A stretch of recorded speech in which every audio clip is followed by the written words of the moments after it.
فرش التراب يضمني.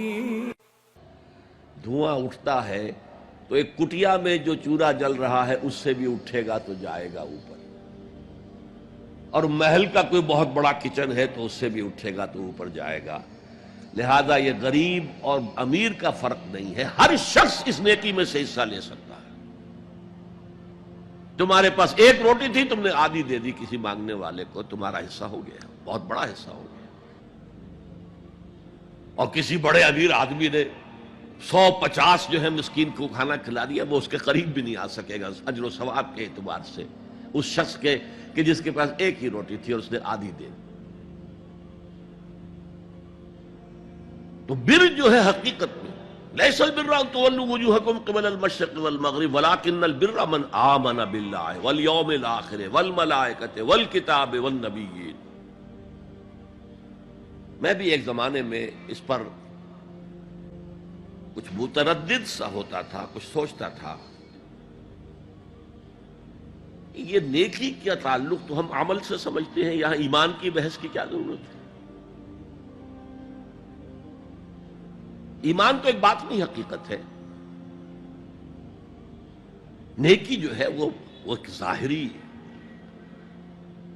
خارجی حقیقت ہے. لیکن پھر سمجھ میں آیا کہ اصل نیکی وہ نیت ہے جس کے ساتھ وہ کام کیا جا رہا ہے. اگر خیرات بانٹی جا رہی ہے، جھگیوں میں جا کر میلے کچیلے بچوں کو گود میں لے کر اپنی سفید اشکروں کو بھی خراب کیا جا رہا ہے، اور معلوم ہے کہ یہ اس لیے کر رہا ہے کہ آئندہ الیکشن میں کھڑا ہونا ہے، تو کوئی ہے جو کہے گا کہ یہ نیکی ہو رہی ہے؟ کام تو بظاہر بڑی نیکی کا کام ہے. نیکی کے لیے شرط اول اللہ پر ایمان ہے، اس کی موٹیویشن لو آف گاڈ. اس کے سوا اگر کوئی اور موٹیو ہے، اگر دنیا میں شہرت چاہیے، اگر اس نیکی کے ذریعے سے بھی مال کمانے کا معاملہ ہے، دھندا ہے، نیکی کے پردے میں دھندا ہو رہا ہے، وہ نیکی نہیں ہے، چاہے ظاہری اعتبار سے وہ بہت بڑی نیکی ہو. تو سب سے پہلا مسئلہ نیت کا ہے، نیت کا ہے، نیت کا ہے. کس ارادے کے تحت یہ نیکی کی جا رہی ہے، کیا مقصود ہے، کیا مطلوب ہے. چنانچہ نوٹ کیجئے، اکثر محدثین نے اپنے جو مجموعے مرتب کیے احادیث کے، ان میں پہلی آیت کون سی، پہلی حدیث کون سی لاتے ہیں؟ حضرت عمر رضی اللہ تعالیٰ عنہ سے روایت ہے، انما الاعمال بالنیات. نیکیوں کا، نیک اعمال کا دار و مدار نیتوں پر ہے. وَإِنَّمَا لِكُلِّ امْرِئٍ مَّا نَوَىٰ. ہر شخص کو وہی کچھ ملے گا جس کی اس نے نیت کی ہوگی. فَمَنْ كَانَتْ هِجْرَتُهُ إِلَى اللَّهِ وَرَسُولِهِ فَهِجْرَتُهُ إِلَى اللَّهِ وَرَسُولِهِ. جو کوئی ہجرت کر رہا ہے، مکے میں گھر بار چھوڑ کر جا رہا ہے، اپنے وطن کو ترک کر کے جا رہا ہے مدینے کی طرف، صرف اللہ اور رسول کے لیے، اس کی ہجرت اللہ اور اس کے رسول کے لیے. وَمَنْ كَانَتْ هِجْرَتُهُ لِلدُّنْيَا يُصِيبُهَا. اور اگر اس شخص کی ہجرت دنیا کے لیے ہے کہ اس کو حاصل کر لے. مثلا میں دیتا ہوں مثال، ایک مسلمان تھا، اس کا کوئی کاروبار تھا، اس کے خریدار مسلمان ہی تھے، وہ جا رہے ہیں، اب کیا کرے گا؟ مشرکوں نے سو تو اس کا سامان نہیں لینا، اب وہ بھی چلے جا رہے ہیں. یہ اللہ کو معلوم ہے کہ اس کے ہجرت کا اصل سبب کیا ہے، ہم نہیں طے کر سکتے.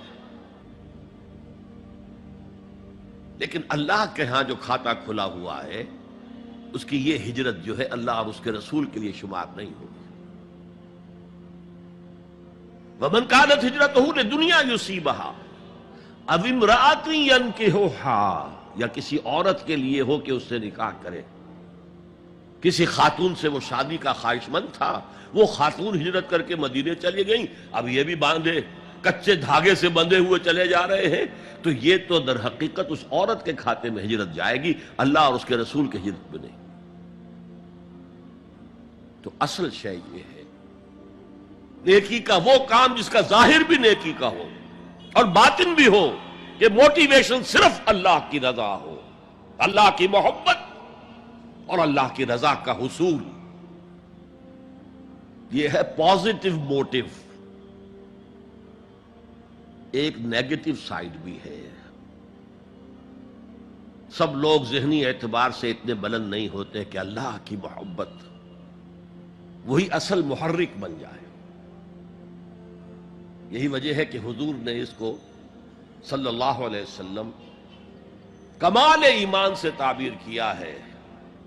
من احب للہ وابغض للہ وعطا للہ ومنع للہ فقد استکمل الایمان. جس نے کسی سے محبت کی تو اللہ کے لیے کی ہے، کسی سے نفرت اور بغض رکھا تو اللہ کے لیے رکھا، کہ اللہ کو اس سے نفرت کرنا پسند ہے. اور کسی کو کچھ دیا تو اللہ کو خوش کرنے کے لیے دیا، اور کسی سے کچھ چیز روکی تو صرف اس لیے کہ اللہ کو اس کا روکنا پسند ہے. تو اس شخص نے اپنے ایمان کی تکمیل کر لی. اگر اس کا موٹیو خالص ہو گیا ہے اللہ کی محبت اور اللہ کی رضا کا حصول، تو اصل میں نیکی ہے. ورنہ چاہے بظاہر کتنی ہی بڑی نیکی نظر آئے، وہ نیکی نہیں. لیکن جو لوگ اس حد تک نہ پہنچ پائے ہوں، استکمال ایمان تک، تکمیل ایمان تک، تو ان کے لیے ایک اور موٹیو بھی ہے، والیوم الآخر، قیامت کا دن، جزا و سزا کا یقین، اللہ کا خوف، آخرت کے محاسبے کا خوف. خوف بھی ایک بہت بڑا موٹیو ہے، بہت بڑی موٹیویٹنگ فورس ہے. اب میں یوں کہوں گا کہ اگر کسی عمل کا محرک ہے صرف اللہ کی محبت، اس کی رضا کا حصول اور آخرت کی نجات، تو وہ نیکی ہے. اگر یہ نہیں ہے، کوئی وطن پرست ہے، وطن کی محبت کی وجہ سے کوئی نیک کام کر رہا ہے، اس کا وہ کام وطن پرستی کے کھاتے میں جائے گا، خدا پرستی کے کھاتے میں نہیں جائے گا. کوئی قوم پرست ہے، اپنے قوم کی محبت میں کچھ کر رہا ہے، تو اس کا وہ نیک کام قوم پرستی کے کھاتے میں جمع ہوگا، خدا کی پرستش کے لیے نہیں.